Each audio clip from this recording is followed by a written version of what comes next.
Bersih laut oleh komunitas pecinta laut dan insan perhubungan dimulai dari dermaga Otoritas Pelabuhan Makassar.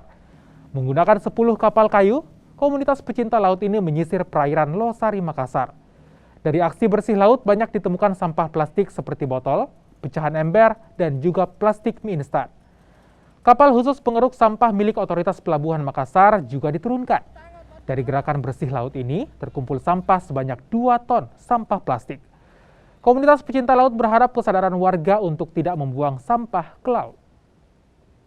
Output yang kita harapkan bahwa dengan melakukan kebersihan ini, satu, untuk mengingatkan lagi teman-teman saudara-saudara kita seperti tadi yang saya sebutkan, bahwa masyarakat Makassar akan lebih lagi mencintai tentang pariwisata, mencintai lagi keindahan yang sekarang ini merupakan lautnya yang perlu lagi penataan kembali, perlu mengingatkan kembali kepada masyarakat bahwa laut adalah atau pantai yang ada di Losari ini adalah tempat pariwisata yang bisa dinikmati oleh siapa saja.